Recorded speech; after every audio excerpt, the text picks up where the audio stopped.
नमस्कार दोस्तों, हमारे चैनल के अंदर आपका स्वागत है। दोस्तों, अगर आप हनुमान जी के भक्त हैं तो कमेंट में सबसे पहले तो जय बजरंगबली या हनुमान जी की जय का कमेंट करें और वीडियो को लाइक जरूर करें ताकि हनुमान जी के दरबार के अंदर आपकी हाजिरी लग जाए। दोस्तों, आज हम आपको बताने वाले हैं कि जो भी इस समय पढ़ता है हनुमान चालीसा खुद होता है श्रेष्ठ और उसके जीवन के अंदर कभी भी नहीं आती है किसी प्रकार की कोई समस्या।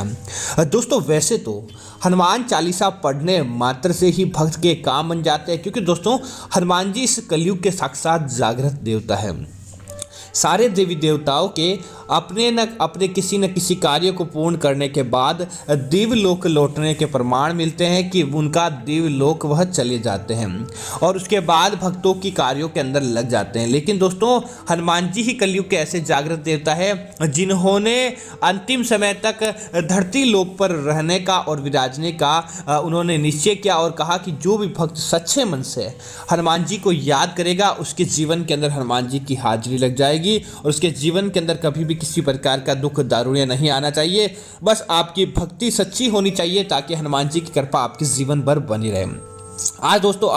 हम आपको बताने वाले हैं हनुमान चालीसा पढ़ने का एक ऐसा समय जिस समय अगर आपने हनुमान चालीसा पढ़ ली तो समझ लीजिए दोस्तों, कोई भी व्यक्ति आपका बाल बांका नहीं कर पाएगा। चाहे कैसा भी क्यों न कार्य हो, उस कार्य को होना ही पड़ेगा और निश्चित तौर पर आपके जीवन के अंदर तरक्की देखने को मिलेगी।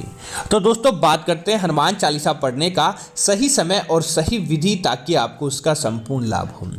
आप क्या करें, अगर आपको दोस्तों प्रतिदिन धन लाभ चाहिए या फिर आप चाहते हैं कि आपका समाज के अंदर मान सम्मान यश वैभव कीर्ति बढ़े, हर व्यक्ति आपका कहना माने, तो दोस्तों आपके लिए सबसे सही और सबसे उत्तम समय रहता है सुबह के समय हनुमान चालीसा जाप करने का। जब भगवान सूर्य का उदय होता है उस समय आपको क्या करना चाहिए, नहा धोकर स्नान आदि कर लें। स्नान आदि करने के बाद आप क्या करें, सूती वस्त्र धारण करें। दोस्तों, इस बात का ध्यान रखें हनुमान जी की जब भी आप हनुमान चालीसा पढ़ें और उसका अच्छा लाभ प्राप्त करना चाहते हैं तब आपको भगवा रंग के वस्त्र पहनने चाहिए या फिर आप सुनहरे रंगों के भी वस्त्र पहन सकते हैं, लेकिन सिर्फ और सिर्फ काले रंग के वस्त्र आपको नहीं पहनने चाहिए। सुबह का समय एक अच्छा काल होता है और सही विधि क्या है, तो दोस्तों आप क्या करें, अपने घर के अंदर किसी भी दिशा के अंदर, ऐसा नहीं कि इस दिशा के अंदर गलत फायदा होगा या नहीं होगा, आप किसी भी एक एकांत कमरे में इस बात का जरूर ध्यान कि जब भी हनुमान चालीसा का जाप किया जाता है तब कमरे की एकांतता बहुत बड़ा कार्य करती है। इसलिए इस बात का आपको जरूर ध्यान रखना चाहिए कि एकांत और शांत कमरे के अंदर आपको बैठ जाना चाहिए। स्नान करने के बाद क्या करें, एक आसन पर बैठ जाएं और एकांतता का ध्यान रखें। उसके बाद क्या करें, अगर आप हनुमान जी के अनन्य भक्त हैं तो आपको इसकी आवश्यकता नहीं पड़ेगी और आप चाहते हैं कि हनुमान जी, समझ लीजिए कि आपको ऐसे हनुमान चालीसा बोलने के अंदर झिझक हो और आपको लगे कि वास्तव में हनुमान जी तक आपकी बात पहुंचे, तब क्या करें, एक कमरे के अंदर आप हनुमान जी की तस्वीर या मूर्ति अपने सामने रख दें। अपने सामने रखने के बाद आप क्या करें, हनुमान जी को पुष्प अर्पित करें, आप उन्हें फूल चढ़ाएं और फूल चढ़ाने के साथ ही उन्हें गुड़ का भोग आपको लगा देना चाहिए और एक घी का दीपक या फिर आप अपने सामर्थ्य के अनुसार कैसा भी आप हनुमान जी के आगे, चमेली का तेल का, सरसों का तेल का भी बहुत ही ज़्यादा आपको फायदा देता है, तो वह दीपक आपको हनुमान जी की तस्वीर के आगे लगा लेना चाहिए। उसके बाद दोस्तों सही बात तो यह होती है कि जब तक वह दीपक अपने आप ही नहीं बुझ जाता है, 15-20 मिनट उसको लगते हैं, उस हिसाब से आपको उस समय तक हनुमान चालीसा का जाप, और जितना ज़्यादा उस समय तक हनुमान चालीसा का जाप हो जाए आपको करना चाहिए। दोस्तों, अगर आपको शुरुआत के अंदर जैसे आपको हनुमान चालीसा पढ़ना नहीं आता, आपको याद नहीं है और आपको बस पढ़ना आता है, तो आप पुस्तक की सहायता से पढ़ेंगे तो भी दोस्तों आपका मन सकारात्मक होगा और मन ही मन आपको अपने आप ही आपके कार्य करने की आपको शक्ति प्राप्त हो जाएगी। दोस्तों, कई भक्तों ने हमें बताया कि वास्तव में आपके द्वारा बोला गया उस विधि से पढ़ी गई हनुमान चालीसा ने हमें लाख गुना फल प्राप्त दिया है। इसी वजह से आप ऐसा करें। उसके बाद दोस्तों आपको क्या करना चाहिए कि हनुमान चालीसा का जब आपकी जाप हो जाए तो हनुमान जी को जो आपने पुष्प अर्पित किया है उस पुष्प को आपको अपने व्यापार स्थल पर या फिर आपको अपने जैसे कि कोई विशेष स्थान होता है वहाँ पर आपको रखना चाहिए और हनुमान जी को अर्पित किया गया प्रसाद बाद में आपको स्वयं ग्रहण करना चाहिए। दोस्तों आप देखेंगे कि आने वाले समय में धीरे धीरे आपके जीवन के सारे विकार अपने आप ही समाप्त हो जाते हैं। जो आपने सोचा था कि आखिर ऐसा क्यों होता है, आपके जीवन के अंदर की समस्याएं आपको छोड़ने का नाम नहीं लेती है, लेकिन वह समस्याएं अपने आप ही चली जाएगी और देखते ही देखते हनुमान जी की कृपा आपके जीवन के अंदर देखने को मिलेगी।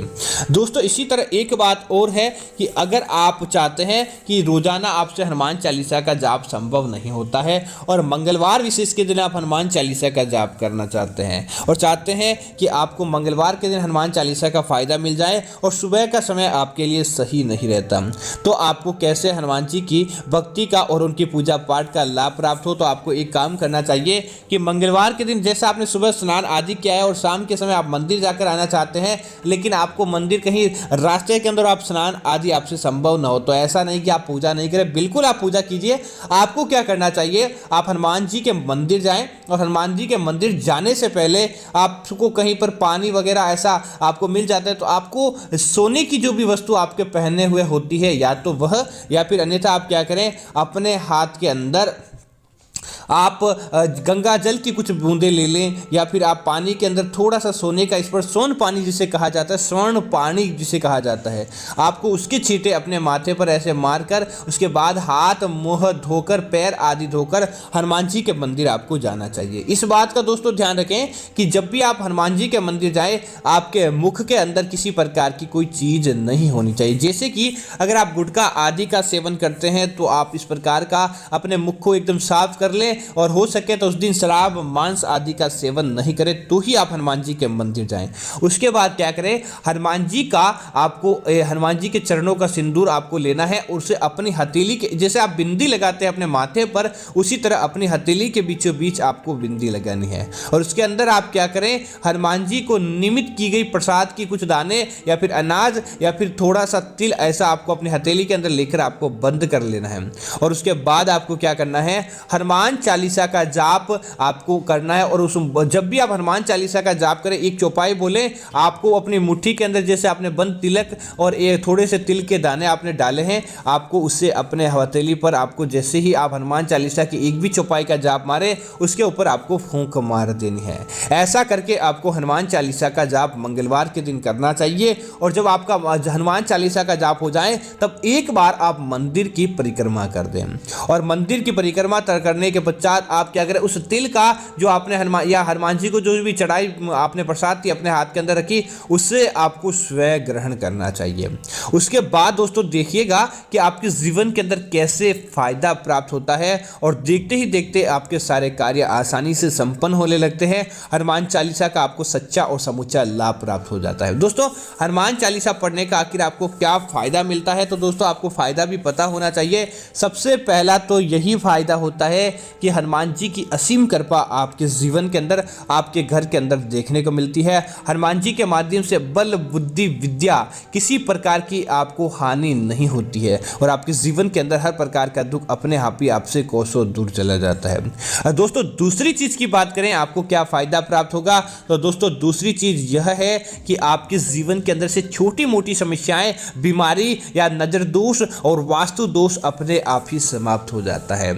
और इसके अलावा अगर आप फायदे की बात करें तो आपके जीवन के अंदर जैसे आपको किसी प्रकार का दुर्घटना का भय होता है, आपको शत्रुओं का भय सताता है कि कोई व्यक्ति आपको किसी प्रकार की कोई हानि या नुकसान पहुंचा सकता है, शत्रु का आपके जीवन के अंदर भय रहता है, तो दोस्तों वह अपने आप ही वह बाधा और वह भय अपने आप ही चला जाता है। आपको किसी प्रकार का कोई शत्रु परेशान नहीं कर पाता है। और यह होता है कि आपको जिस भी कार्य के अंदर आप हाथ डालते हैं कि उस कार्य के अंदर आपको विजय की प्राप्ति चाहिए या वह कार्य आपका होना चाहिए, तो निश्चित तौर पर उस कार्य के अंदर अगर आप हनुमान चालीसा पढ़ने के बाद उस कार्य को शुरू करते हैं तो कोई भी व्यक्ति आपके उस कार्य को खराब या बर्बाद नहीं कर सकता। निश्चित तौर पर आपके जीवन के अंदर समझ लीजिए कि आपको तरक्की मिलेगी और हनुमान जी की असीम कृपा देखने को मिलती है। लेकिन दोस्तों इस बात का ध्यान रखें, हनुमान चालीसा का आप जब भी जाप करें, हनुमान चालीसा का एक तो आपको पूरा जाप करना चाहिए, अधूरी चौपाई आपको पढ़कर बीच के अंदर नहीं छोड़ देनी चाहिए। अगर आप हनुमान चालीसा का बीच के अंदर ही आप पढ़कर उसे छोड़ देते हैं तो आपको उसका खामियाजा भी भुगतना पड़ सकता है, हनुमान जी के क्रोध का भी आपको सामना करना पड़ सकता है। इसी तरह जब आप ध्यान रखें, जब हनुमान चालीसा आपसे कंठस्थ हो जाए तब आप कहीं भी बैठकर, जैसे भी आपको कहीं पर लगता है कि आपको यहाँ पर नकारात्मकता का या नर्वसनेस का सामना करना पड़ा है, तो आप उसी स्थान पर बैठकर एक बार आप हनुमान चालीसा का जाप करके आप हनुमान जी से मनोवांछित मनोकामना या आप उनसे किसी प्रकार की कोई सहायता मांग ले, निश्चित तौर पर आपका कार्य बन जाएगा और देखते ही देखते हनुमान जी की कृपा आपके जीवन पर देखने को मिलेगी। उम्मीद है कि यह जानकारी आपको अच्छी लगी होगी। इस प्रकार की अन्य जानकारी देखने के लिए आप हमारे चैनल को सब्सक्राइब करें, साथ ही साथ वीडियो को लाइक और शेयर करना ना भूलें ताकि ऐसी जानकारी आपको मिलती रहे। जय श्री राम मित्रों, धन्यवाद मित्रों।